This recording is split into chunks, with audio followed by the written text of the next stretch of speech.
Zambia. Zambia to become net exporter of electricity in November. Since the Export-Import Bank of China recently declined to finance the remaining construction of the $2.3 billion state-owned Kafue Gorge Lower Power Station, KGL, state-owned power company ZESCO will step in using internal funds to finish the financing. The KGL will have five 150 megawatt turbines that will produce 750 megawatts of power.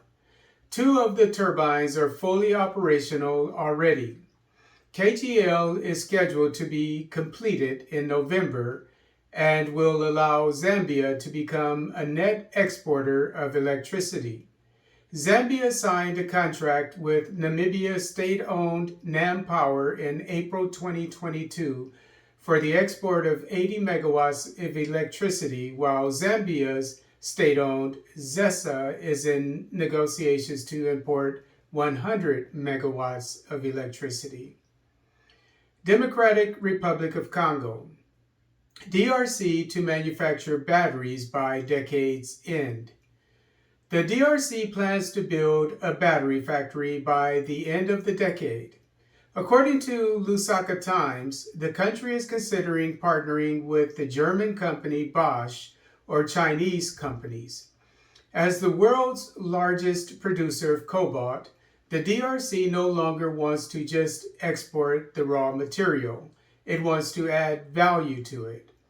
Lithium-ion batteries use cobalt because it can store a lot of energy in small spaces, which is why it's also used in mobile phones and other small electronic devices.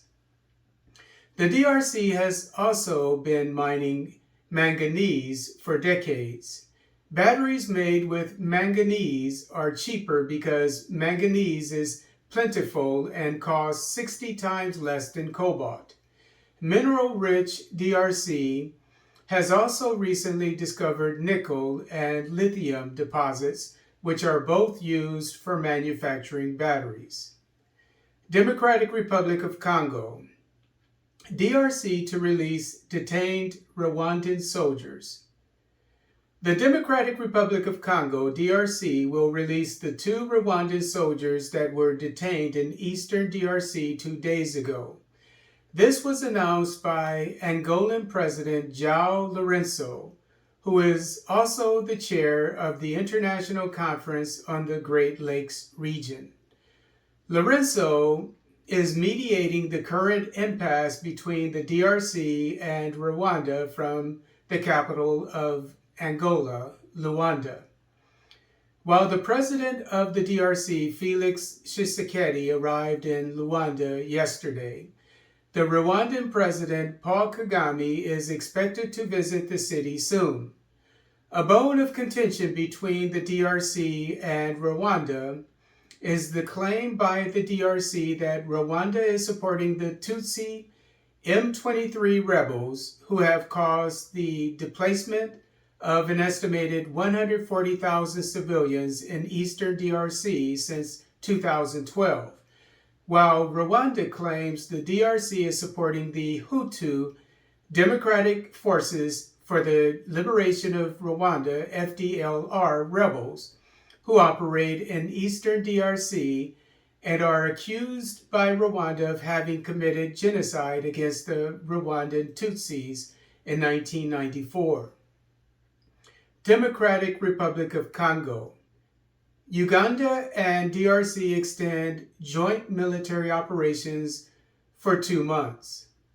The Democratic Republic of Congo and Uganda have extended their joint military operations between the armed forces of the Democratic Republic of the Congo, FARDC, and the Uganda People's Defense Force, UPDF, in eastern DRC for 2 months. Operation SHUJA began in early December after the deadly bombings in late November in the capital of Uganda, Kampala, which were suspected of being committed by the Allied Democratic Forces, ADF. Although the ADF has recently resurfaced to wreak havoc on civilians living in North Kivu, the group announced yesterday that it is willing to participate in the Nairobi peace talks, which are aimed at incorporating troops of the rebel groups operating in eastern DRC into the FARDC.